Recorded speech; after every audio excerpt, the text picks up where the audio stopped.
The sirens did not sound like danger at first. They sounded like release, like something cracking open after years of holding still.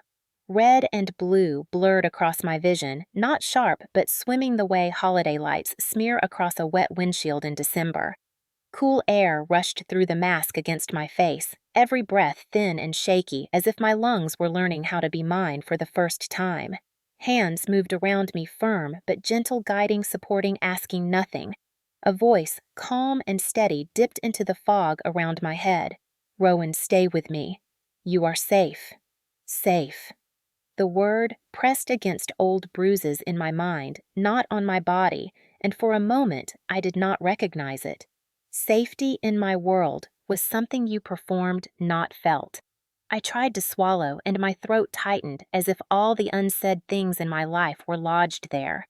A light swung overhead, and my eyelids fluttered open. The ambulance ceiling glowed pale and sterile. I could hear the steady rhythm of equipment, a quiet hum, the rustle of fabric.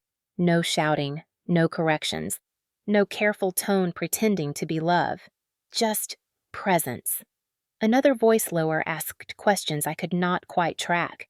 My wrist was lifted, fingers pressed to my pulse point. "Stable enough," someone murmured. "Keep talking to her." Then quieter, closer to my ear. "We have you now." My chest trembled. The words felt too soft, too human. My whole life softness came with strings.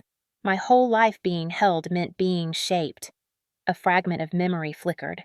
White tent fabric, glass catching sunlight like diamonds in the air, laughter rising like a performance cue, and my mother leaning close, whispering through a perfect smile, "Appearances matter in Lexington," as if image was oxygen and dignity something disposable, as if I existed to keep the illusion polished. The paramedic's voice cut softly through the memory.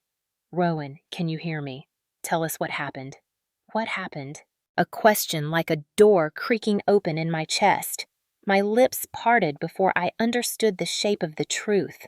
It was my family. A pause. The hum of the road beneath us.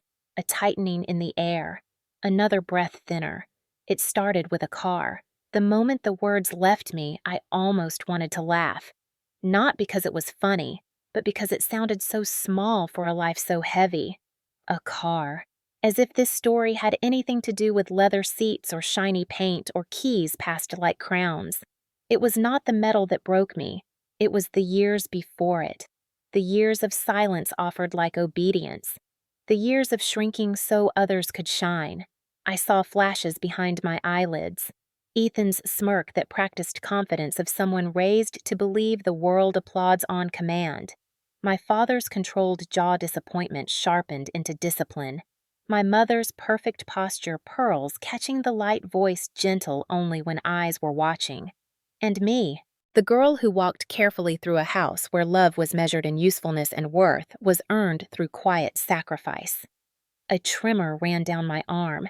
I tried to move my hand, but it only twitched against the blanket. "Easy," the paramedic whispered. "You are doing well. You are here." The simple truth of those words did something sharp to me. Here, not performing, not holding everything together, not smoothing edges for other people's comfort. Just here, existing. I blinked again, and the lights above me blurred into shapes. I felt something warm trickle toward my ear. A tear. Not panic, not shame. Recognition. My voice emerged again, small but steady. I did not want to stay silent anymore. Silence in my family was loyalty. Silence meant love. Silence meant protection. Until it meant disappearing. I remembered the moment it shifted, the moment my own voice startled even me. "There is no car." 4 quiet words.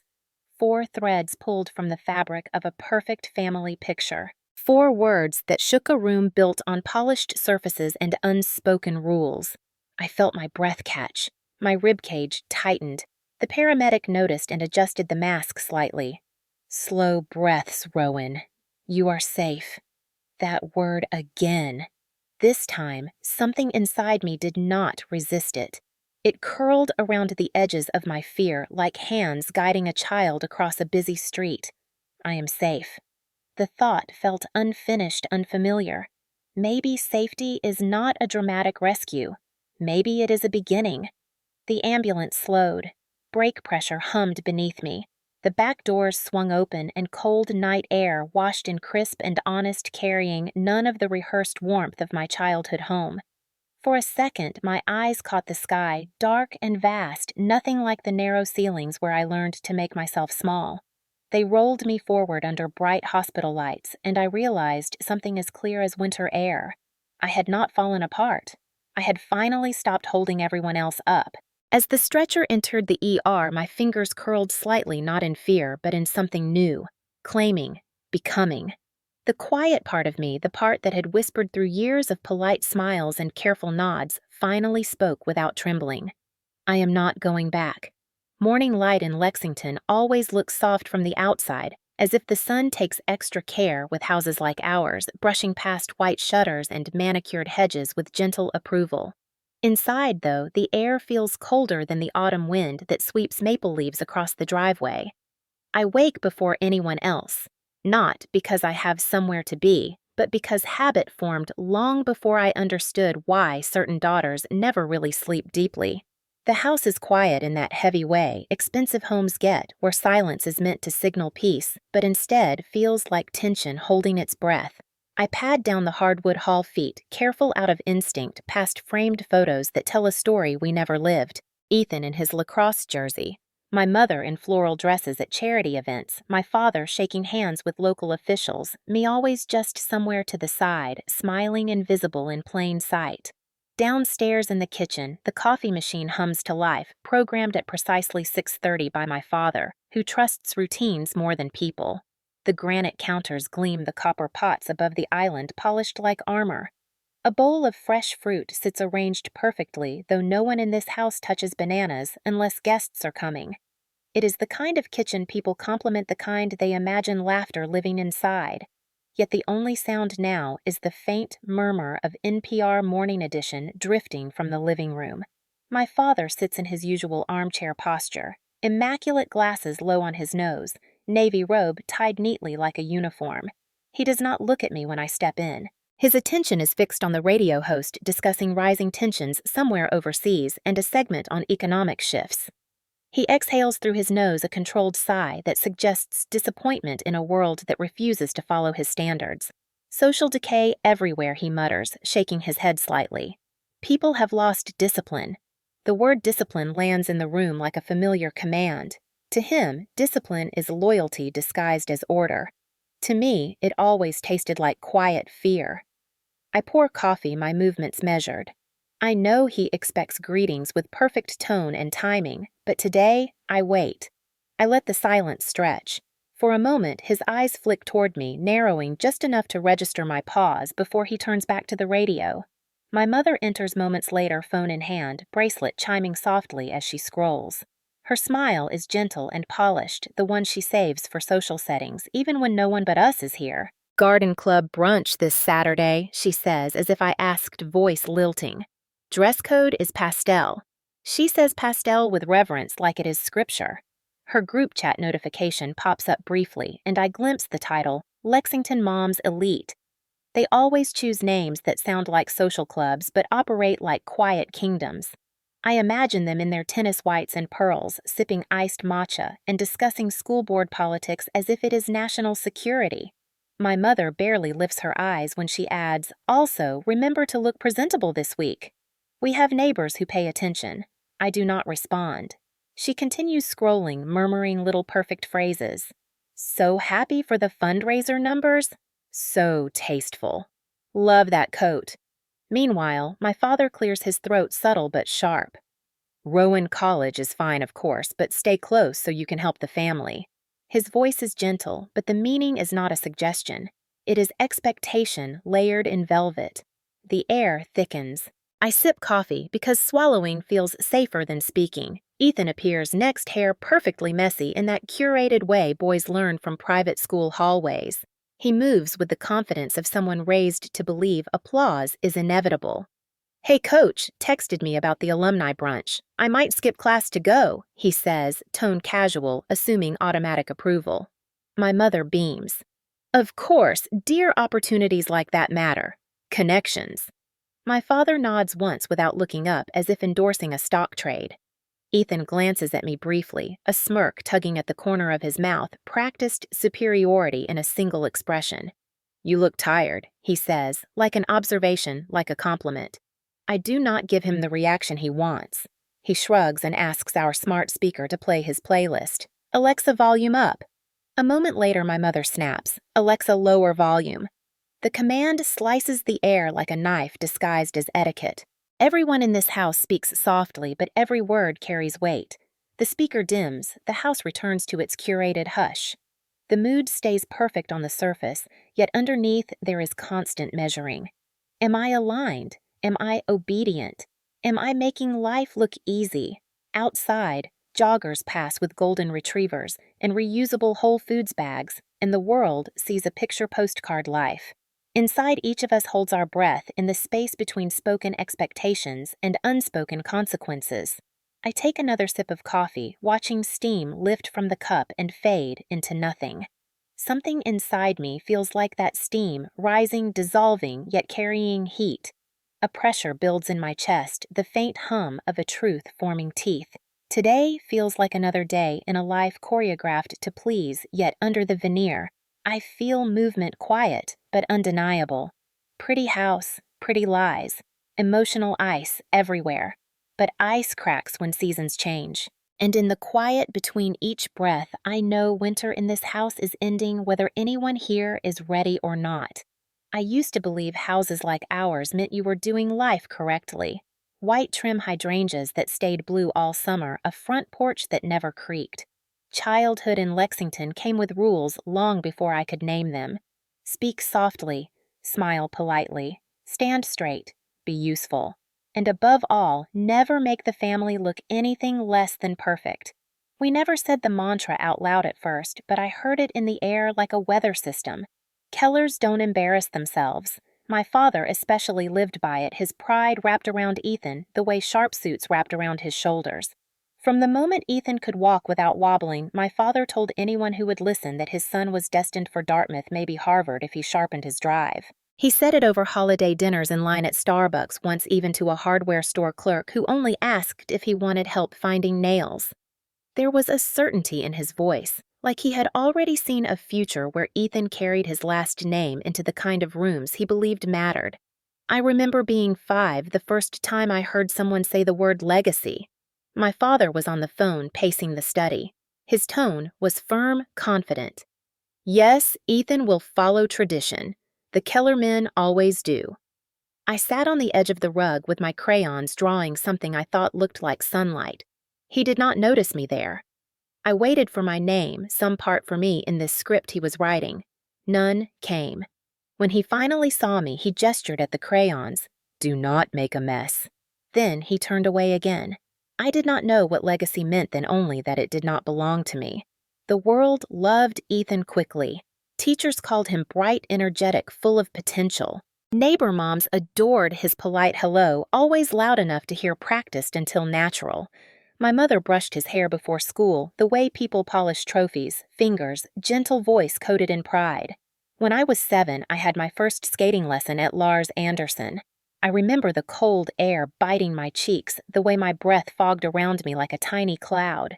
My skates felt strange ankles wobbling, but I tried hard pushing forward on stiff legs. My mother watched Ethan on the sidelines, videoing him pretending to skate on shoes, laughing as if everything he did was golden. When I slipped and caught myself, she barely turned. You are doing fine. No warmth, just assessment. Afterward, Ethan got hot chocolate with whipped cream. I got plain. Reward and ration disguised as fairness. When we got home, my father asked if Ethan liked skating. I opened my mouth to share my own story, but my mother cut in. Rowan managed. The message tucked in her tone was clear. Managing was the bar for me. Excellence belonged to my brother. I learned young that praise in our house came with purpose. Ethan's praise built him up, mine reinforced roles. Responsible girl, quiet helper, good example. Once, when I came home from school in third grade holding a certificate from the library writing contest, heart full and hands shaking with excitement, I showed my father. I wrote a poem about winter trees and how branches looked like hands reaching. He read the first line, nodded with distant approval, and set it on the entry table. Later, I found it tucked into a drawer buried under takeout menus. No frame, no mention at dinner. A week later, Ethan got a plastic trophy from a youth soccer game where he barely touched the ball. My father cleared a space on the living room mantel, lifted it high, and said very proudly, "This is only the beginning." I stood beside them, a polite smile pinned to my face, while something inside me folded smaller. That night in my room, I read my poem again, whispering it to myself like it was a secret friend. The house was quiet. From downstairs, I heard my father planning Ethan's future college visits. I traced my own handwriting with my finger and wondered just once if anyone in our family would ever plan a future around me. Saturdays became chore days for me after that, while Ethan went to Newton for private soccer lessons. My job was to wipe counters, straighten throw pillows, keep things perfect. I can still smell the lemon polish on the dining table, the sting of it in my nose, the gleam forcing a reflection I did not always recognize. Sometimes my mother would pass by inspecting surfaces with the quiet intensity of someone evaluating an investment. "Good, keep busy." She always said it like busy was the price of belonging. Meanwhile, my father would drive Ethan to training talking strategy as if he were grooming a senator. On long afternoons when the house was too still, I used to imagine applause filling the rooms, cheering for me not because I kept things neat, but because I existed. That applause never came. In middle school, when Ethan started private tutoring sessions and weekend enrichment camps, I got assigned to folding laundry, organizing the linen closet, watching him thrive while I maintained the stage he performed on. Kellers don't embarrass themselves took deeper root. It meant do not cry, do not question, do not need. Need was weakness, and weakness was shame. Ethan once told his friends, joking but serious, that I was built to be dependable. She was born first, so she could clean up after me. They laughed. I laughed too, because the alternative felt dangerous. Inside, something fragile in me trembled. I remember standing at the kitchen sink one summer afternoon, sunlight reflecting off the faucet water warm against my hands. My mother walked in, phone pressed to her ear. Voice sweet and polished as she told someone how proud she was of her children. I looked down at the sponge in my hand and realized she meant him. Only him. Later that night, I overheard my parents talking in the study. My father spoke proudly of Ethan's prospects, his potential, his place in legacy. Then my mother asked quietly, "What about Rowan?" A pause, then a sigh. "Rowan will be fine. She is responsible." Fine. Not extraordinary, not important, not shining. Just fine. I felt something settle in my chest like a stone dropping into water. That was the moment the truth began to shape itself. Love in my house was not unconditional. It was conditional, measured, transactional. Praise when my usefulness served someone else's pride. Silence when my achievements did not match the narrative. That night, I stared at the ceiling and made a promise without words. If I was going to matter, it would not be because they decided I did. It would be because one day I would choose myself, even if it meant burning quietly first. By the time I turned 14, I understood my place in our family economy better than most teenagers understand algebra. Wealth looked effortless from the sidewalk in Lexington, but inside houses like ours, every dollar had meaning, and every meaning had hierarchy. My parents never said it directly. Yet, it was clear Ethan's life was an investment. Mine was labor disguised as gratitude. I got my first part-time job at Wegmans Burlington the summer before sophomore year. I stocked shelves, handed out samples, and learned quickly that customers in crisp tennis skirts treated teenagers like part of the decor. I kept my smile polite, my posture neat, exactly how I had been trained. When my first paycheck came folded neatly in my locker, I held it like it was proof I existed outside my family's narrative. For a moment, I imagined saving it, building something for myself, a small seed of independence. But that night at dinner, my father brought up bills. Utility costs, responsibility. He spoke vaguely about family contributions and emergencies, about how real families help each other without needing to be asked. I handed over the envelope even before he finished the sentence. He accepted it with a nod, not pride, not thanks. Just expectation fulfilled. That became the pattern. Every paycheck went straight into the shared account, and every time I dared ask if I could keep a little for myself, my mother's voice softened in that way that always masked steel. Do not be selfish, Rowan. Families support each other, remember. And I did remember, especially every time I watched Ethan breeze through high school with a freedom I could feel only in dreams. When he turned 16, a glossy used BMW 3 Series appeared in the driveway like a reward for breathing. My father said it was important for networking. My mother said young men with ambition needed good cars. Ethan tossed the keys in the air, catching them with practiced ease, grinning like life was unfolding exactly as promised. Meanwhile, I memorized MBTA schedules, collecting nickels for bus fare, gripping handrails on crowded afternoons, inhaling that familiar alewife scent, a cocktail of old air, damp coats, and tired ambition. Alewife smells like sadness. I texted a friend once trying to make it a joke, so it would hurt less. She sent a laughing emoji, not understanding it was only half a joke. After school, while Ethan trained with his private soccer coach in Newton and went to weekend tournaments funded like strategic campaigns, I finished homework at the kitchen counter between loads of laundry, wiping crumbs from marble like a ritual. On Saturdays, my mother floated through the house in pastel sweaters, pearls at her throat, preparing for town garden club meetings. Those gatherings mattered more than most people realized. They were not simply about flowers and landscaping. They were about status maintenance, about keeping up the illusion of grace. She would leave with homemade scones and come back smelling like peonies and quiet competition, bragging to her friends about Ethan's achievements. Ethan has such a natural leadership presence. He reminds everyone of a young senator. Someone once responded, he looks like someone who belongs at Harvard. My mother laughed modestly, as if Harvard were merely one of many options. Meanwhile, if anyone asked about me, which rarely happened, she answered in the tone used for capable assistants. Rowan is very dependable. The words dependable, helpful, reliable began to feel like a cage. The first time a guidance counselor suggested I apply to Ivy League schools, hope sparked in me like a match. She said my grades were strong, my essays thoughtful, my potential real. I walked out of her office feeling taller than I ever had. But the moment I shared it at home, my father's face shifted. Not angry, disappointed in a way worse than anger. He set down his newspaper and adjusted his glasses, voice calm, measured. Do not act above your brother Rowan. You know he has a path. You do not need the same one. It was delivered not as cruelty, but as logic. In our family, logic Ethan ascended. I stayed grounded so the world would not wobble for him. Later that night in the privacy of my room, I stared at my reflection and whispered, "Am I supposed to dream smaller?" The house did not answer. My mother did, though the next morning gently stirring almond milk into her coffee, as if stirring dreams into silence. We do not create competition in this house, sweetheart. Ethan needs space to lead. You understand. I nodded because that was the only safe answer. But something inside me shifted again, like a hairline crack in ice, waiting for warmth to widen it. I kept working at Wegmans. I kept handing over my earnings. Each time I asked if I could save even a little. My father offered stories about discipline and responsibility. My mother touched her pearls and reminded me of how grateful I should be for such a privileged life.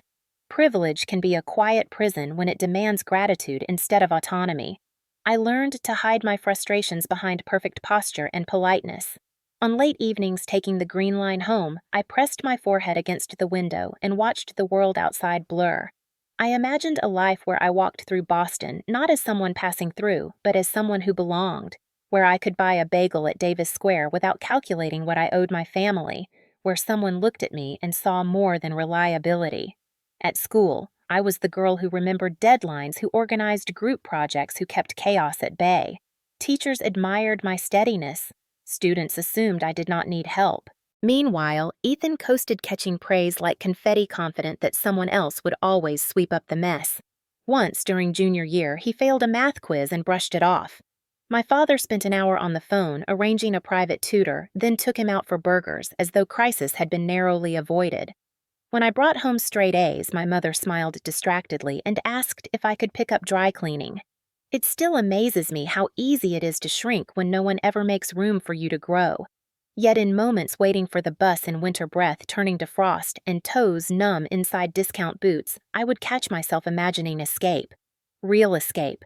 Not dramatic, quiet, earned, chosen. I did not know when or how, but I felt the faint beginning of it like a pulse somewhere deep. A truth forming silent but steady one day. I would not be the scaffolding for someone else's success. One day, I would be allowed to want more. And beneath that thought, another whisper rose not bitter, but resolute. Oldest children know it too well. Sometimes we are not daughters first, but support staff for a dream that is not ours. If you are reading this and you know that life you already understand, sometimes the strongest rebellion begins not with shouting, but with a simple internal truth: I deserve to exist for myself too. The letter came on a quiet Tuesday in early spring, the kind where the air smells faintly of thawing soil and distant rain. I remember because the sky outside was a soft gray, the kind Lexington gets before magnolia trees bloom, and everything felt paused waiting. The envelope was thick cream paper heavier than bills or catalogs with my name printed in a serif font that looked expensive and out of place on our kitchen counter.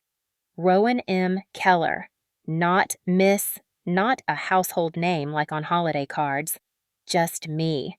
My mother noticed it first. She lifted it between two fingers as though it might drip ink brow pinching in confusion before smoothing into her practiced calm. Looks official, she said. Her tone was flat, but her eyes followed it into my hands like a leash. My father, sitting at the end of the table with his morning tea, paused mid-sip. From whom? The return address read Worcester, Massachusetts Law Offices of H. Rosen & Co. The name meant nothing to me then, but the moment I broke the seal, my father was on his feet as though authority alone could intercept it. I held the pages tight. For once, I did not hand something over.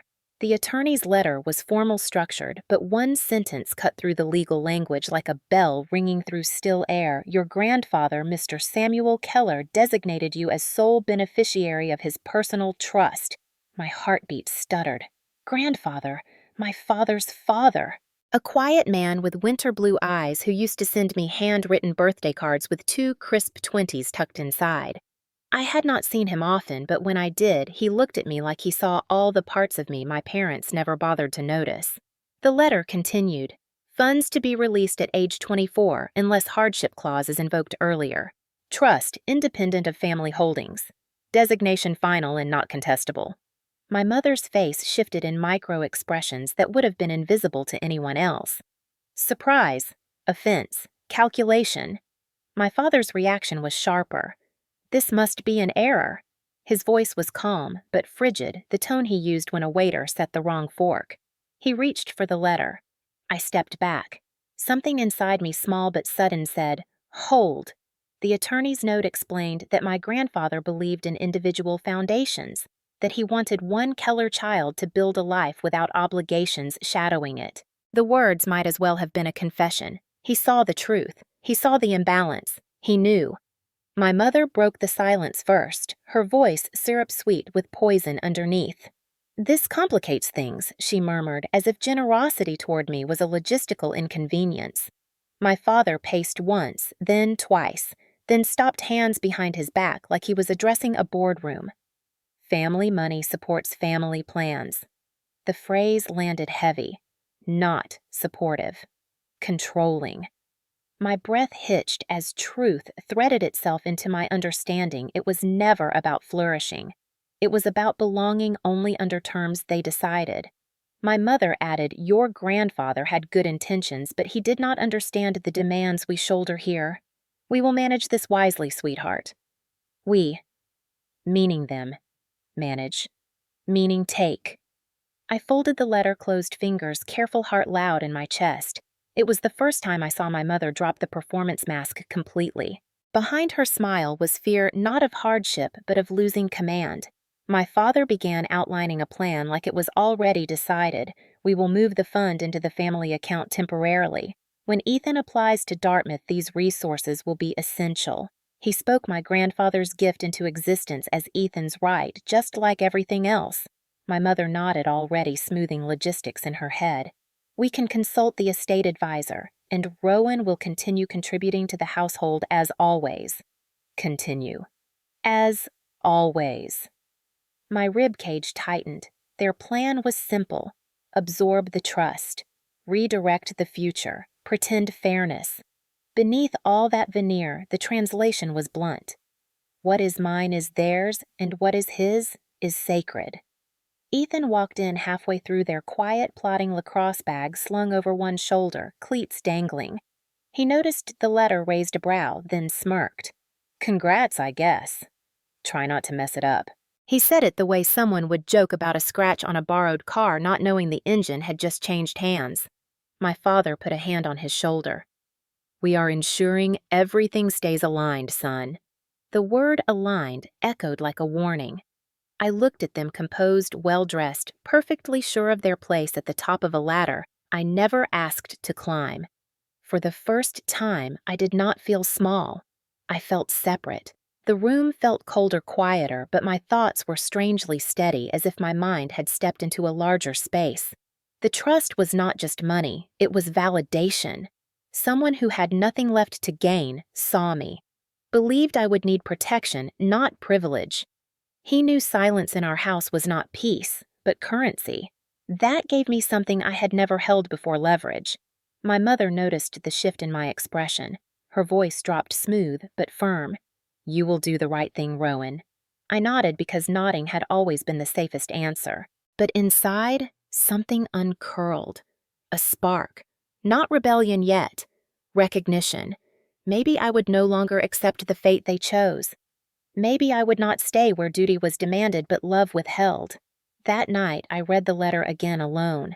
I traced each word with my fingertip. Hardship clause. Independent. Sole beneficiary. Final. Power disguised as paper. A seed disguised as ink. The house was still, each door closed, each rule sleeping beneath the walls like roots. I whispered the thought that had been forming all day, soft but undeniable. Maybe I will not stay. The room held its breath. For the first time in my life, I let mine out, slow, steady, and my voice did not shake when I repeated it in my mind. Maybe I will leave them before they finish molding me into someone unrecognizable. Maybe this house is not a home. Maybe it is a performance. And maybe, finally, the curtain was starting to lift. The days after the letter felt like walking through a house made of glass. Everything looked the same, but every step carried risk. My parents did not confront me outright at first. They never did. Their power had always lived in subtlety, in soft voices shaped like velvet ropes. Still, I could feel the shift, a new watchfulness in the air, as if they were waiting for me to forget my place. My father approached me the first evening, hands clasped behind his back, posture, perfect voice, gentle in the way a surgeon prepares a patient for a necessary incision. Rowan, you understand that planning for the future is not selfish. His words came slow, deliberate. Families think beyond individuals. A single tree does not survive if it refuses to shelter the forest. I sat at the kitchen table, back straight, hands folded. He spoke as though he were teaching a lesson, as though wisdom was his to dispense and obedience my duty to absorb. When I didn't respond quickly enough, he added with mild disappointment, You will marry well one day. A good man will provide. You do not need to worry about assets. The implication dropped like a stone into a still pond. The trust wasn't mine to use, because one day I would belong to someone else, and the man who owned my future would invest in me. My life in his mind was a transaction. I swallowed the tightness in my throat. My eyes stayed on the table. I heard footsteps behind me. Ethan strode in, dropped his lacrosse bag with a thud that no one scolded, opened the refrigerator, and grabbed a sparkling water. He cracked it open and leaned against the island grin, smug energy, careless as always. So Dad told me about the fund. He tapped the can against his thigh. Obviously, the car keys go to me. That's how this family works. It was not a request.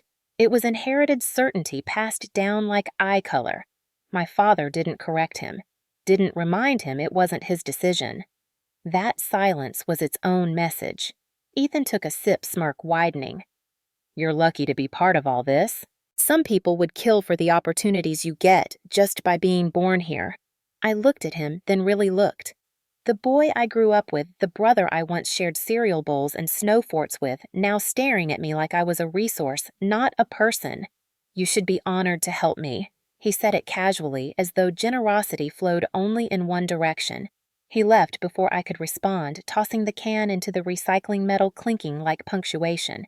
My mother entered a moment later. She didn't speak to me. She moved around the kitchen, clearing nothing, wiping a spotless counter, rearranging fruit in a bowl already arranged. Silence poured from her like perfume, a delicate punishment. She didn't look at me during dinner, didn't ask about school, didn't even remind me to sit tall. I tried to swallow food, but it felt like sand. Silent treatment was always her first weapon. Compliance was supposed to bloom in the quiet. For 2 days, she moved around me like I was air. When I offered to help with groceries, she pretended she didn't hear. When I said good morning, she adjusted her scarf instead of answering. The absence of affection in a house that never offered much affection anyway felt like someone turning off an already dim lamp. On the 3rd day, she switched tactics just as she always did when silence didn't work. She walked into my room with a soft smile, carrying folded linens like a peace offering. Rowan, sweetheart. Her tone floated warm and honeyed. I just want you to be happy. You know that, right? She placed the linens at the foot of my bed, smoothing them with gentle hands. Families are strongest when they move as one. I didn't raise you to be selfish. The words were soft, but sharpened by expectation. She sat on the edge of my mattress. You are so lucky. Not everyone grows up knowing their purpose. That sentence settled in my bones like cold water. Purpose, not choice, not desire. Purpose. One crafted for me, not by me. She tucked a strand of hair behind my ear like I was a child too young to think. Your brother's future is tied to all of us. We support him, and in return, the family prospers. It has always been that way. Her hand lingered a moment before pulling back. Think about what you're risking. That night, I stared at my ceiling, replaying each sentence like a script scribbled across the plaster. I felt anger creep in, slow and unfamiliar. Not a fire, but a simmer. A presence. I knew I couldn't confront them in the open. Not yet. So the next afternoon, I took a bus into Cambridge under the guise of studying at the library. Instead, I walked into a law office near Harvard Square Palms, sweating, heart racing. The attorney was younger than I expected, sharp-eyed, steady. She read the trust paperwork, looked up, and asked quietly, Do you feel pressured to surrender control of this? I nodded. Her jaw tightened. You do not have to. This is legal and binding. I can protect this if you choose. Protect. A word I had never associated with adults before. She gave me Copy's instructions and her card. I folded it into my wallet like a lifeline. When I came home, the house was too quiet. My father stood near the window, hands behind him again, as if the glass gave him authority over the world outside. My mother sat on the couch, ankles crossed, posture, perfect face, unreadable. Where were you? My mother asked gently. I studied at Harvard Square. My father nodded once controlled. Smart to stay close. College will be flexible for you. You'll stay local to support the family. A statement, not a question. Their version of love was planning my life without me. In their minds, my existence was scaffolding for Ethan's ascent. I forced my breathing steady, kept my shoulders relaxed. I had learned early that resistance only worked when hidden beneath calm. That night in bed, the house quiet around me, I whispered into the dark more to myself than the room. Maybe I am not here to hold this family up. For the first time, the silence did not silence me. It listened. It agreed. The decision to leave did not arrive with fireworks or shouting. It came, like most revelations in my life, quietly, steadily, and without permission. One evening after dinner, while my father watched market news and my mother ironed napkins for a luncheon that did not matter, I sat at my desk with my laptop open and typed Massachusetts Tenant Rights PDF.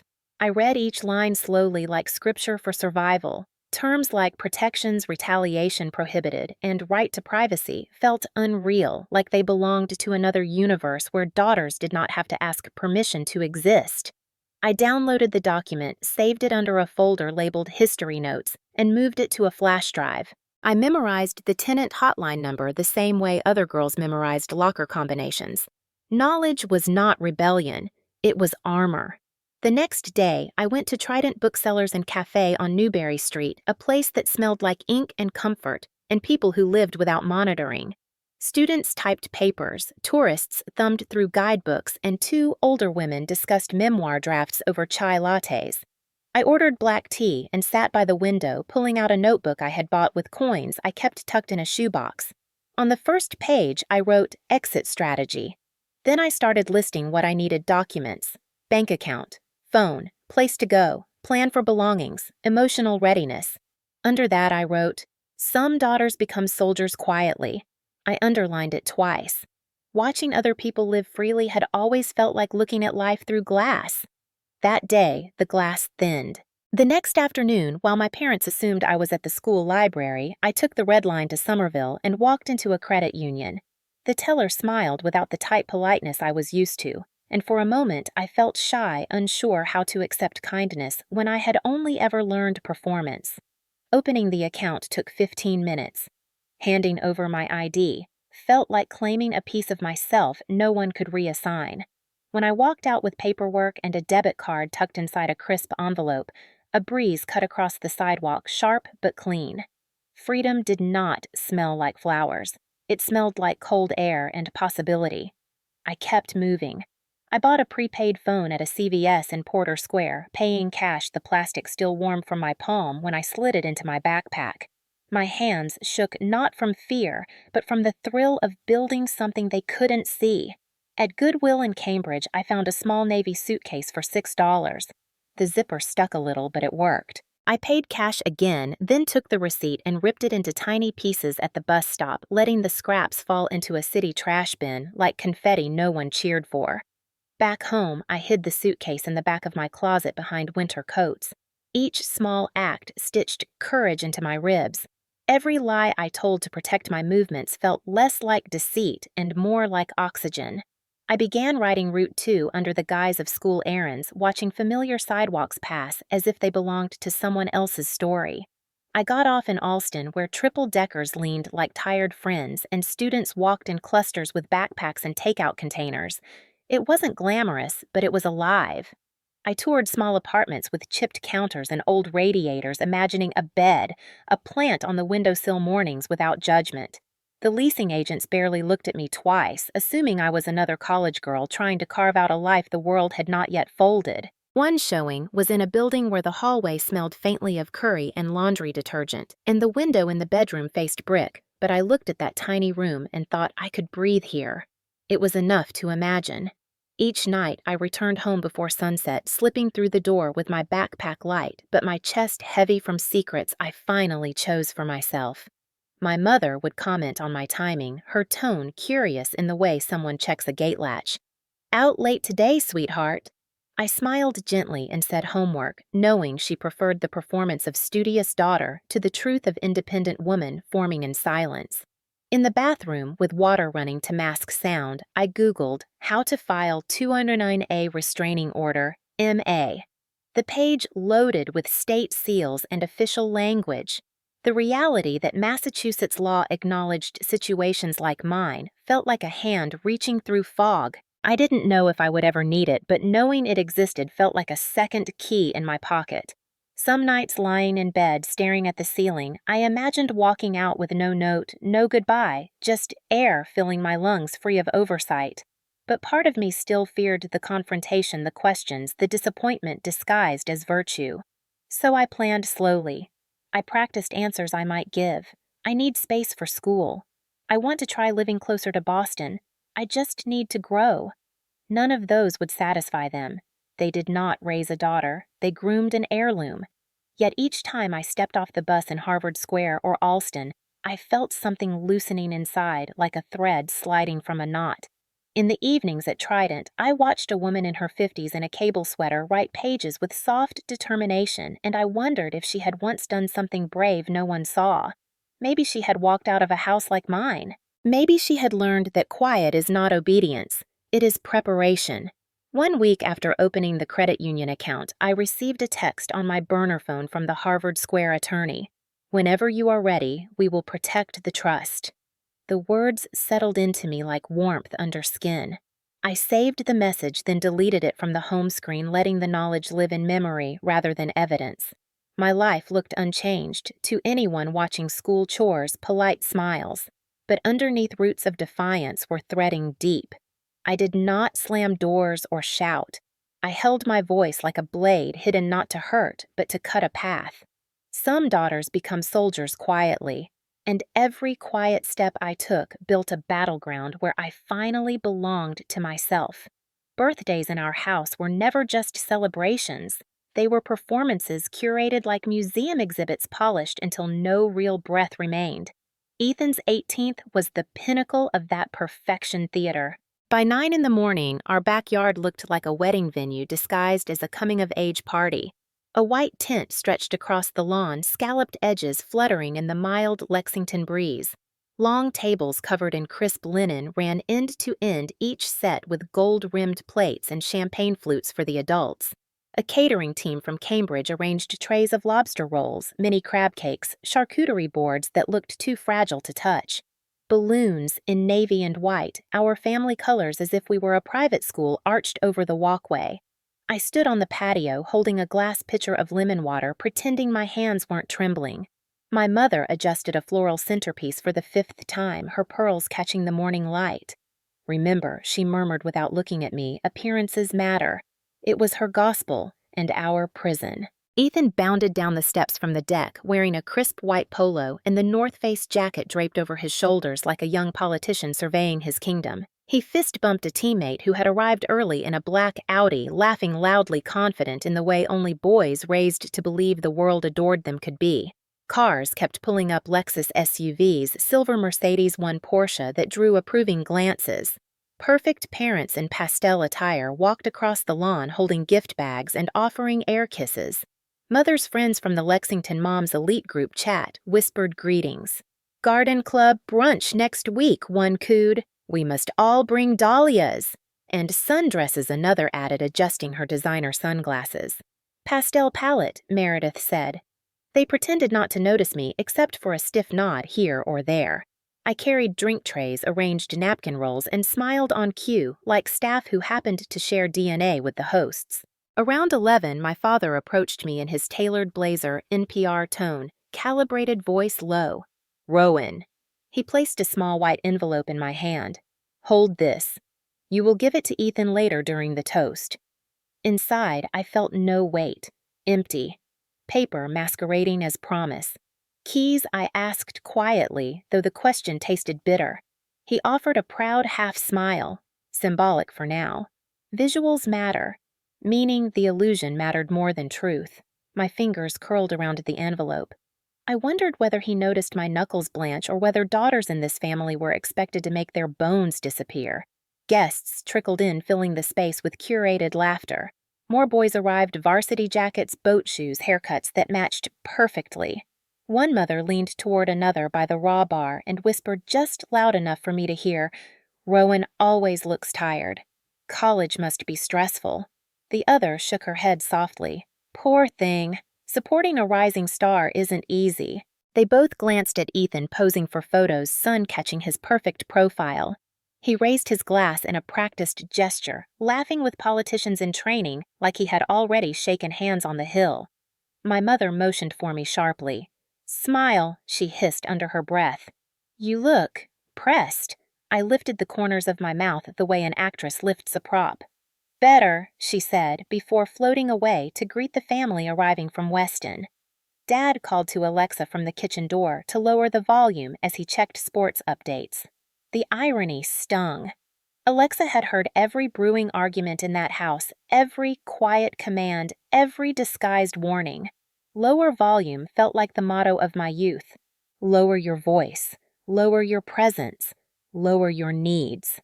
A string quartet began warming up under the pergola bowstrings, humming like tension stretching invisible threads through the air. I carried trays, adjusted glassware, restacked cocktail napkins printed with Ethan's initials. The envelope felt heavy in my pocket despite being empty. My heart tugged hard against my ribs, wanting to shout to run, to tear down the illusion piece by fragile piece. But I moved calmly like a shadow trained to stay in frame. Just before guests began to gather for speeches, my mother pulled me aside near the hydrangeas. She smoothed a wrinkle on my sleeve, not with affection, but with precision. "When it is your turn, speak clearly. Be gracious. Do not shake."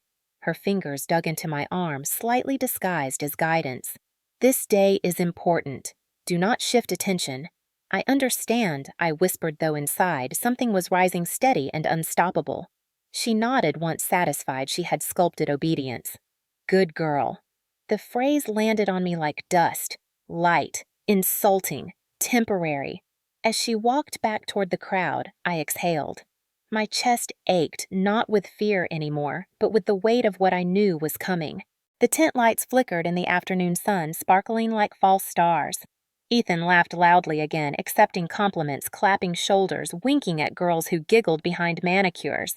And I stood at the edge of the scene, holding that empty envelope like a detonator no one saw. My freedom was not here. But the moment that would break the spell was inching closer, carried on champagne bubbles and pride. Soon the toast would come, and I would not perform. I steadied my breath, watching the golden child glow while the world applauded. The calm before truth is quiet, almost gentle. I felt it settling over me like armor. They believed I would deliver a gift. They had no idea I had already delivered my escape. When the speeches began, the sun sat high and proud over our manicured lawn, the scene glimmering like a luxury magazine spread. Glasses chimed. The string quartet shifted into something soft and triumphant. My father stepped forward beneath the white tent posture, perfect the performance polished over decades of business dinners and board meetings. Everyone. Thomas Keller called out his tone, warm, commanding. "Thank you for joining us to celebrate Ethan's 18th birthday. Our son, our pride, our future leader." Polite applause rose. Someone whistled. Ethan raised his glass like he was already giving a victory speech after winning a Senate seat. And of course, my father continued smiling with the grace of a man certain life would always bend for him. No milestone is complete without recognition from those who helped pave the way. Guests hummed approvingly. My pulse thudded. I could feel that empty envelope like it was burning a hole in my palm. "Rowan," he announced, turning toward me and extending his hand as if presenting a trophy. "Our devoted daughter has something very special for her brother, a token of love, pride, and family unity." Heads swiveled. The air tightened. Ethan leaned back slightly, smirk widening.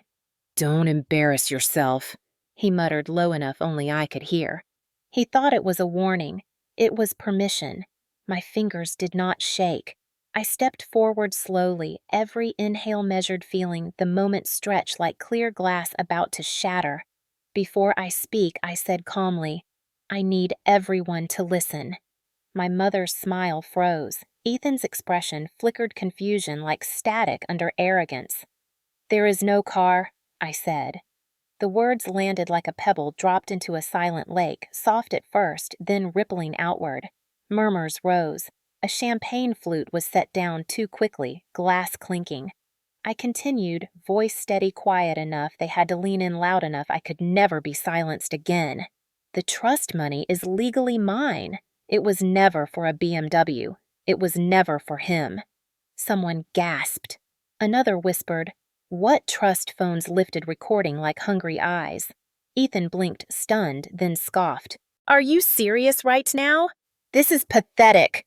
Mom's hand shot to my wrist nails, pressing just shy of pain. "Smile," she hissed through clenched teeth, lips still performing happiness. "Now." I looked at her and did not move. That was when my father's face hardened, all velvet gone. He stepped forward. "Rowan," he said quietly. "Dangerous in the way thunderstorms are quiet just before lightning hits ground, this is not the time. It's the only time I replied. My voice did not crack. Not once. A ripple of shock moved through the crowd. People held their breath. Cars idled on our street drivers, pausing as if sensing tension in the air. Ethan's jaw twitched. "You're ruining my birthday for attention," he spat. Classic jealous sibling energy. "I'm not jealous," I said. "I'm done." A few teenagers behind him exchanged glances, half fear, half awe. Someone whispered, "She's actually doing it." My mother tightened her grip. "End this," she demanded under her breath. "You will not humiliate us." I met her eyes, then slowly pried her fingers off my arm. The crowd murmured louder now, phones angled higher. A name drifted Keller's. And another. "This is wild." Dad's voice cut sharp. "Enough." The command he believed the universe obeyed. But I didn't. "Our grandfather left the trust to me," I said clearly. "Not for Ethan, not for this performance. For my life, for my future." Silence crashed over the yard, then an explosion of emotion masked as discipline. My father's hand moved faster than his controlled world ever allowed truth to move. A sharp crack split the air as his palm struck my face. Gasps erupted. A champagne glass slipped, shattered. Someone shouted, "Whoa!" My mother grabbed my arm again harder this time, fingers digging with panic masquerading as propriety. "Stop!" she whispered frantically. "You are making us look bad." She wasn't protecting me. She was protecting the illusion. Ethan pulled out his phone, smirking in disbelief, camera pointed at me. "Everyone look at this. You're gonna pretend you're the victim now." That's when dizziness rushed in. Like my body realized only then how long I'd held every scream, every yes, every swallowed no. The lawn tilted. The string quartet faltered mid-note. Conversations blurred into a distant hum as my knees buckled. Someone screamed. Another voice shouted, "Call 911." For a moment, I could hear nothing but my own heartbeat pounding like fists on a locked door finally breaking free. The sky drifted above me bright, almost cruel in its peaceful blue. Yet I felt calm, strangely calm, because there is a quiet that only comes when you stop carrying a life that was never allowed to be yours. My mother's voice cracked from somewhere above. "Rowan, get up." Not compassion. Command.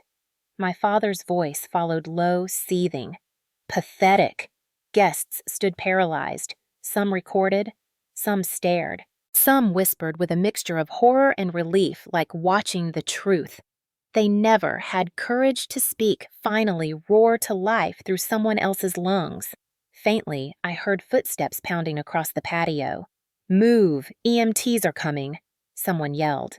A young girl near the fence whispered, "She's brave," and her friend whispered back, "I wish I could do that." I tasted air like freedom thin but real. Sirens wailed somewhere in the distance loud, certain unignorable. A neighbor called out again, "911 is on the way." And as consciousness slipped, I heard Ethan say, "This is going to blow up online." Not fear for me, fear for himself. That was the moment I knew everything they protected was about to crumble. Everything they valued was already gone. My last thought before the world blurred was simple, steady, carved in steel. I didn't break the family. I broke my chains. CTA, would you have stayed silent or spoken like I did? Tell me honestly. The world returned in pieces. First, the steady beep of a monitor. Then the chill of fluorescent light washing over everything too bright, too honest. The distinct, clean smell of antiseptic sharp but comforting like safety had a scent. Brigham and Women's Hospital Trauma Bay was not quiet, but the sounds here felt purposeful. Rolling carts, clipped footsteps murmured instructions, the soft hiss of oxygen. My eyelids felt heavy sandbagged with shock and exhaustion, but I forced them open. A nurse leaned above me adjusting the IV line at my wrist with the calm competence of someone who had seen far too many broken things and learned to steady them. "Rowan, honey," she said softly. Tone all warm strength. "You're safe. You're in Boston. We have you." My throat tightened, but not from fear. For the first time in what felt like years, no one around me wanted something from me. She smoothed a strand of hair off my forehead. "You're not the first daughter from Lexington to land here shaking and hurt," she whispered, voice low enough to feel like a secret between survivors. "Just breathe." And I did. Slow, shaky. But I breathed. Someone placed a warmed blanket over me. The weight felt like someone had finally given me permission to rest. Behind a curtain, I heard a doctor discussing my vitals. No fractures. Mild concussion. Soft tissue trauma. Hydration needed. Observation required. Their voices were clinical, but beneath that I heard something unfamiliar: advocacy. A different nurse gently lifted my chin to check bruising along my jaw. Her eyes softened, and she squeezed my shoulder with a kind of solidarity only women who have seen too much pain can share. A memory flashed: my mother's grip digging into my arm. Now here were hands that anchored instead of controlled. The curtain rustled. A woman in a blazer, clipboard in hand, approached. Social worker. Her expression neutral, not pitying, respectful, careful. "Rowan," she said softly. "My name is Lisa. We just want to support you. Can I sit?" I nodded barely, but enough. She pulled a chair close. "Medical staff flagged your case. Massachusetts law requires us to report when there is suspicion of harm. We don't take these things lightly." She didn't ask if I wanted them to report. She told me they already had. For once, the world moved on my behalf instead of against me. Another voice entered, firm, professional. "Miss Keller?" I turned toward a uniform. Boston Police, badge glinting under fluorescent light. Officer Rivera introduced herself with a nod that felt human, not procedural. Mid-30s, focused eyes, a calm strength. "We received a report from EMTs and hospital staff," she said. "We would like your statement, but you can take your time. You don't need to talk until you're ready." I inhaled. For years, speaking up felt dangerous. Now silence felt heavier. I swallowed hard. Words shaky at first. They wanted me to give my trust fund to my brother. For a car. Her pen didn't start writing yet. She waited, letting me choose pace, not forcing anything. I continued each sentence like pulling thorns from my throat. My grandfather left the money to me. Only me. They pressured me. Months. My chest trembled. "Today," they snapped. The officer nodded slowly. "Did someone put hands on you?" The question had weight. It was not small talk. It was legal grounding, responsibility, action. I nodded. My father hit me. My mother grabbed me. My brother tried to film me, and my breath hitched, not from pain, but from reliving humiliation. They were all angry. I said no. Rivera wrote then. Sharp strokes, precise each line, building a case. "You are not in trouble," she said firmly. "This was not your fault. You showed strength today, and you are done being controlled." My eyes burned. Those words, "you are done being controlled," sounded like a door unlocking from the inside. For years, I thought freedom was fantasy. In this sterile trauma bay, surrounded by strangers who believed me without hesitation, it felt real. My social worker placed papers gently near my hand, but didn't push them. "We will help you with shelter, legal protection, therapy, anything you need. You are not alone." A doctor returned, explaining my scans, trauma protocol, discharge criteria. His eyes didn't slide past me the way adults always did at home. He spoke to me not around me. "We're arranging trauma counseling. Someone will walk you through safety resources." Safety. A word with weight. A word that never existed inside my childhood home. As they moved away, another nurse came over, bringing ginger ale in a small paper cup. "Sip slow," she said gently. "You fainted from shock. Bodies are funny when they've held too much for too long." She paused. "Mine did once too." No details. Just shared truth. Kindness doesn't always need a story. Soon the hospital lights dimmed to evening mode. Machines hummed softly. Curtains whispered as staff moved. I lay there, warmth returning in pieces like blood flowing back into frozen limbs. A thought surfaced, quiet but powerful. Massachusetts law finally sees me. No authority figure in my life ever defended me. Not a teacher, not a neighbor, not a relative. But here, under bright hospital lights and legal obligation, my pain wasn't dismissed. It wasn't minimized. It was documented, protected, acted on. A nurse returned, checking my IV, smoothing the blanket again. "You did the hardest part," she murmured. "You told the truth."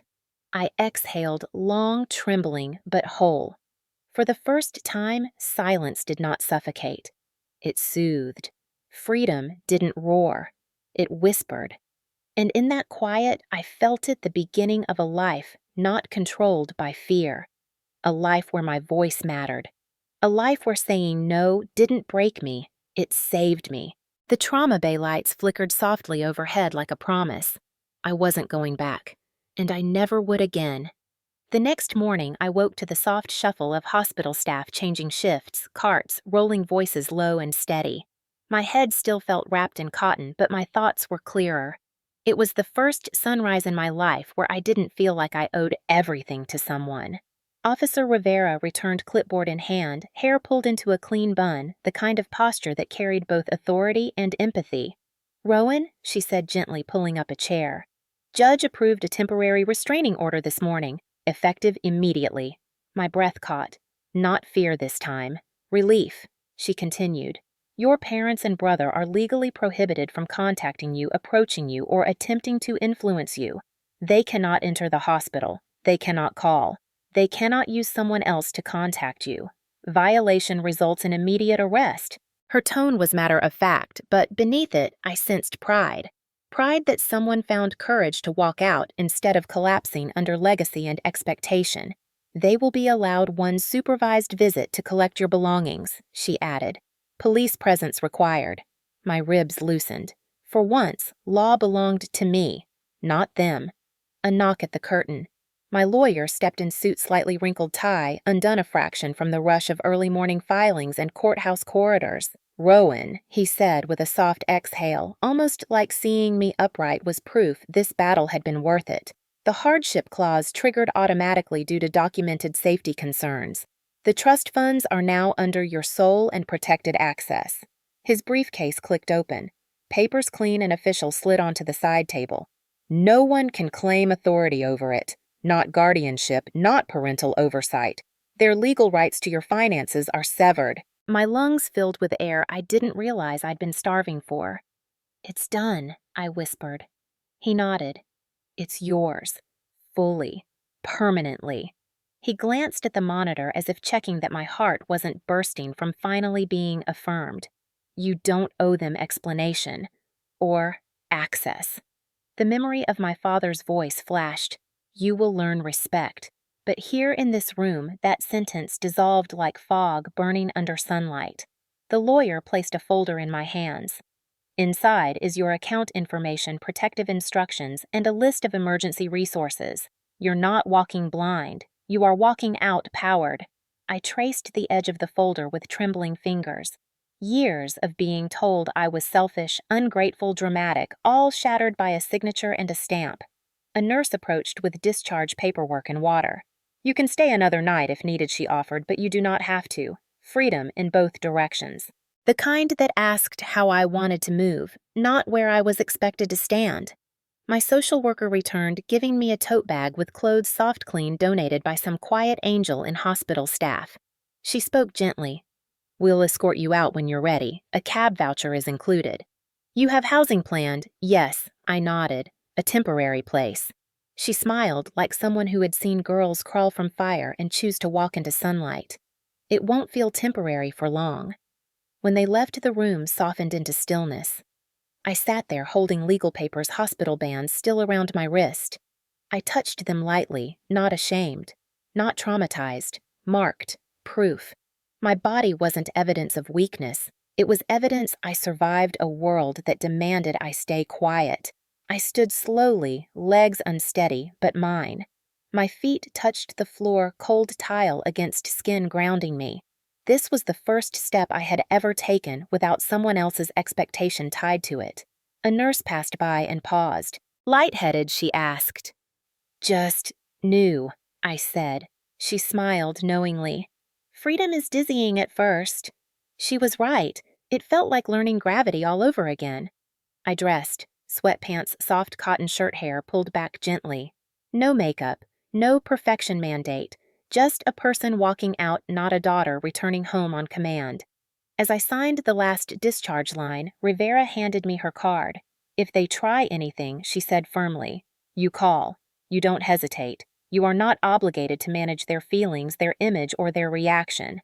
The sentence hit deeper than any court order. Years of emotional labor snapped loose. Thank you, I managed. I don't think anyone has ever said that to me. She nodded. Then consider this your start.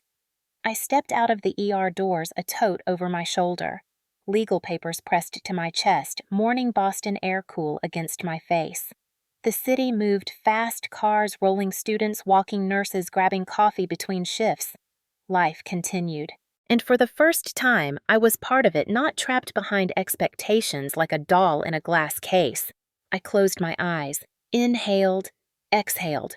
For 20 years, I had lived inside a curated world, controlled, cultured, choreographed, and now my breath belonged to me.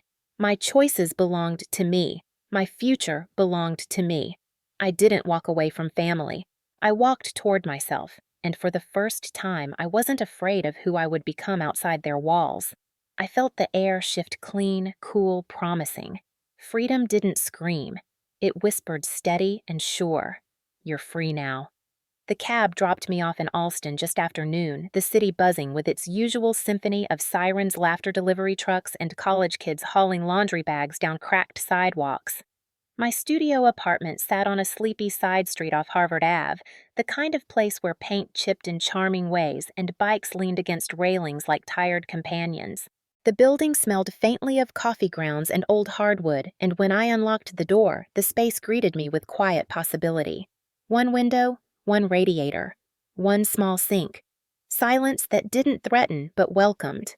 I set my tote bag on the floor and stood in the middle of the room. It didn't echo, but it breathed. My breath slowed with it. I wasn't performing here. I was existing. That was enough. I spent the first few days gathering thrift furniture. A scratched wooden table from a Somerville Facebook Marketplace listing, a mattress from a student leaving for winter break, a lamp with a crooked shade from Goodwill in Cambridge. I found a battered bookshelf on the curb near Packard's Corner and dragged it back myself laughing when a stranger offered help and I politely refused. It felt good to lift something for myself, not for a household that pretended I didn't exist. On the third afternoon, I placed 2 small plants on my windowsill, a pothos and a fern. They were green and fragile and alive, and I promised myself I would learn to keep them that way. Growth demanded tending. So did I. My first therapy session happened in a Back Bay brownstone, the kind with curving wood banisters and warm lamps glowing through tall windows. Dr. Ellis greeted me with soft eyes and a steady presence. No clipboard walls, no judgment wrapped in politeness. She poured tea and sat across from me like she had nowhere else to be. "You're safe here," she said gently. I didn't answer right away. I didn't know what safety felt like. When I finally spoke, the words came quiet raw. "Silence kept me alive," I murmured. "It kept peace. It kept things from exploding." Dr. Ellis nodded, her voice low and calm. "Silence can be protection," she said, "until it becomes prison."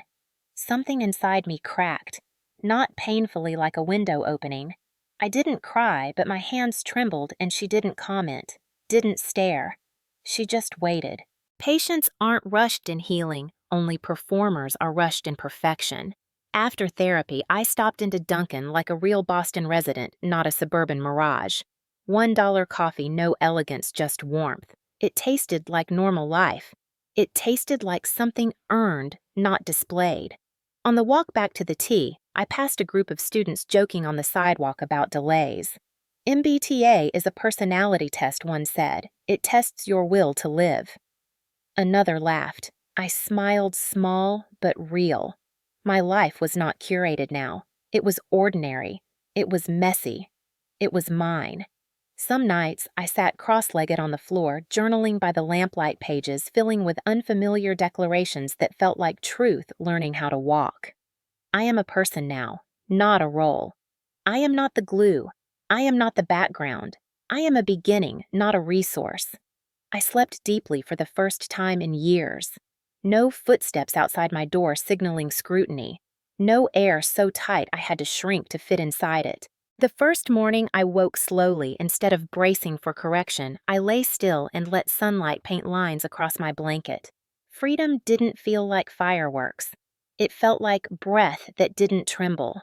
It felt like walking to the corner store without checking if my shoes made me look presentable enough. It felt like eating dinner on the floor with no one evaluating posture or portion or purpose. It felt like not asking permission to exist. My neighbors were students, musicians, baristas, tired grad kids. We weren't glamorous. We were real. One evening, a guy practicing guitar in the unit above mine played the same indie riff for nearly an hour. In my old house, imperfection irritated. Here it comforted. Someone trying. Someone practicing life out loud. I cooked scrambled eggs in a pan slightly too small. They burned once. I laughed. I bought cheap pasta and frozen vegetables from Star Market and ate with my legs wrapped in a thrift blanket. No high ceilings, no curated china. Just hunger met and heart quiet. Growth wasn't dramatic. It was gentle. It was consistent, like watering plants, like breathing without apology. Some nights I still startled at sudden sounds, body remembering danger even when danger was gone. Healing wasn't linear, but every time fear rose, something stronger whispered back, "You are here. You are safe. You are your own." I didn't need marble counters or chandeliers to feel worth. I needed space to exist. I looked at my tiny room, my thrifted furniture, my little plants stretching toward the window. For the first time since childhood, I didn't feel like I was holding the world together for others. I was holding myself. And that was enough to begin again. Consequences don't always arrive like thunder. Sometimes they seep quietly into the air, noticeable first, only to the people who once believed they controlled the weather. In Lexington, reputation is currency, and suddenly, my family's accounts were overdrawn. It started at the garden club. My mother showed up to the monthly meeting in her pastel blazer pearls shining like armor expecting sympathy or at minimum polite loyalty. Instead, chairs shifted, heads lowered, conversations redirected with surgical precision. Meredith Keller, once the queen of clipped smiles and curated perfection, now found herself standing alone beside the hydrangea centerpiece she once would have critiqued. Someone murmured to another member near the punch bowl, "I just didn't expect that from their family." Not pity, disgust. My mother left early sunglasses hiding eyes that had never once softened for me. She would tell herself they were intimidated by her strength. Denial was her most loyal companion. Meanwhile, my father's downfall moved through professional circles like winter wind stealthy cutting. The Boston Globe didn't publish a story. It only whispered. A columnist mentioned the concerning pattern among certain suburban families who value image over accountability. Everyone knew who it meant. Clients who used to greet Thomas Keller with firm handshakes and confidence in his strategic mind began sending polite emails about shifting direction and internal restructuring. Project leads returned calls slower. One prospective client postponed a meeting indefinitely. Boston business culture rewards control until it sees cracks. And my father's veneer had shattered publicly on camera, shared from phone to phone like proof that old money polish doesn't mean moral polish. Ethan's world collapsed the fastest. Teen boys who had once orbited him like satellites now avoided his gravity. Word spread through locker rooms, group chats, campus tours. The golden boy who humiliated his sister on his 18th birthday wasn't leadership material. Scholarships that once felt guaranteed were suddenly competitive review situations. Recruiters pulled back gently professionally but unmistakably. Character matters, one admissions counselor wrote in an email Ethan never meant to screenshot but did. It circulated among a few friends. Screenshots have gravity. They travel. His phone buzzed less. His social media comments turned from praise to thinly disguised judgment. Tough break, man. Could have handled it better, though. Not a good look. The boy raised to believe the world applauded his every step now had to face a world watching him fall and not rushing to catch him. At home, silence stretched like an unwelcome guest. The Lexington Moms Elite chat, once filled with pastel brunches and charity photos, stopped tagging my mother. No heart emojis, no flower gifts, not even a passive-aggressive prayer hands. Digital exile hits hardest in communities built on curated perfection. At Whole Foods in Waltham, neighbors whispered near the artisanal cheese case, trying to appear concerned while savoring every drop of scandal. I heard she stood up to all three of them. In public, too. She didn't crumble. That's the impressive part. One woman looked around, then whispered almost reverently, "That Keller girl did what we all wish we could." Not said with bitterness. Said with awe. A quiet revolution can start in produce aisles. Meanwhile, my parents clung to their narrative. It was an overreaction, a misunderstanding, a betrayal of family loyalty. But every time they tried to retell the story, someone else had already watched the clip, already seen my father's hand rise, already heard Ethan's mocking voice, already watched a daughter's knees buckle not from shame, but from escaping chains mid-break. Power once unquestioned now cracked like a dropped wine glass. And the truth echoed louder than their excuses. Wealth could buy landscaping and cars and catered lobster rolls. It could not buy the community's blind eye forever. Privilege protects until someone refuses to play their assigned role. Their mansion on the hill did not feel like victory anymore. It felt like a stage without an audience, a palace where the mirrors refused to flatter. They had taught me silence. I learned truth instead. And Lexington polished and manicured as it was respected truth more than anyone expected. I didn't need to tell my story. The town was telling it for me. And every time someone whispered, "I admired that girl," or "I wish I had the courage," the chains they forged tightened around their own wrists instead. Justice didn't roar. It repeated, softly, persistently, until even they could hear it. They didn't stay quiet forever. People like them never do. Shame is not a language they understand, only inconvenience. So, a few weeks into my new life after therapy sessions, after mornings where I woke without dread after learning the rhythm of my own breathing again, they came. I was sitting in Dr. Ellis's office, the brownstone sunlight soft through lace curtains when the building's buzzer rang. Once, twice, then again insistently, like someone pressing hard enough to claim territory. A moment later, her receptionist peeked in, eyebrows raised in alarm. "Rowan, there are 2 people downstairs asking for you. They won't leave." My pulse flickered, but not like before. Not fear, just recognition. I knew that sound. Pressure dressed as urgency. My parents. Dr. Ellis didn't flinch. "You don't have to see anyone," she reminded me. "You do not owe access." We both stood walking to the small window overlooking the stoop, and there they were. My father, in a pressed coat, jaw stiff. My mother clasping her hands dramatically, eyes scanning windows as if someone should be watching her grief. Not grief, performance. They weren't collapsing from worry. They were collapsing from loss of control. I watched them knock at the locked entry, watched the receptionist speak firmly through the intercom. "She will not be seeing you. You must leave." My mother's voice floated up faintly brittle sharp beneath the sweetness. "We just want to talk. This is ridiculous." My father tried the door handle, then stepped back, jaw-clenching eyes narrowing at the building like it had wronged him personally. For the first time, I saw them how the world saw them, not powerful, not noble, just people stunned to learn their daughter was not property. I didn't move to go down. I didn't hide. I just watched, breathing slow. They waited. And then, when waiting didn't bend reality, they left. Quietly. Defeated.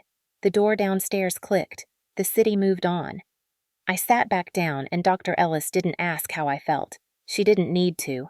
She saw it in the way my shoulders lowered, unclenching from a lifetime of expectation. Control was gone, not from me, but from them. Later that evening, my burner phone buzzed with a single message from an unknown number I still recognized instinctively. "Ethan, help me. I can't do life like this. None of them look at me the same. I didn't ask for this. You ruined everything." There it was, the first crack in his world. Not accountability, not apology. Just panic at living without a pedestal. a plea disguised as blame. I stared at the words.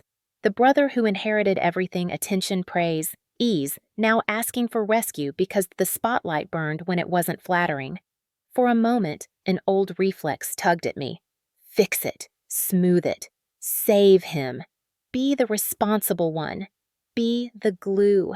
Then I exhaled, slow, steady, free. I typed back, "You'll learn." I did.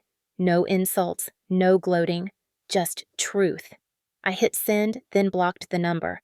The silence afterward felt clean. Not empty spacious. Cold. Maybe to someone outside, but to someone who survived emotional winter to find spring, it was warmth. Boundaries are not cruelty. They are survival. They are beginning. And walking down Harvard Ave, later cheap Dunkin' coffee in my hand, wind in my hair, I realized something I didn't win by destroying them. I won by choosing me. That is what freedom looks like. In the weeks that followed, life became small in the most beautiful ways, stripped of duty and expectation, shaped instead by choice. I started volunteering twice a week at a teen center in Somerville, sitting on worn couches with kids who carried more truth in their tired eyes than most adults in Lexington ever allowed themselves to feel. We played card games, we talked homework stress, we practiced breathing exercises for panic, and sometimes we just sat quietly because quiet can be safety when it isn't forced. One girl hair braided tight and hope tucked carefully beneath sarcasm asked me if families ever stop breaking you. I told her gently that sometimes you don't fix the family, you just build yourself instead, and she nodded like she already knew, but needed to hear someone say it out loud. On Saturdays, I rode a little used bike I bought off Craigslist. Its bell slightly dented its seat, squeaking like it had lived a life before mine. I pedaled along the Charles River, weaving past joggers and students sprawled across blankets with textbooks they pretended to read. The breeze off the water carried laughter and distant saxophone notes from a street musician near the bridge. I sat on the grass sometimes, shoes kicked off ankles warm in the sun, and read novels slowly, not to perform intelligence, but to enjoy the rhythm of language. When spring came, fully lilacs bloomed in the Boston Public Garden, heavy and sweet, so fragrant they felt like a gentle insistence that beauty existed long before control ever tried to claim me. I walked past swan boats and willow trees, breathing air touched by petals instead of pressure. And in those moments, I didn't feel like a daughter, or a disappointment, or a role designed for someone else's convenience.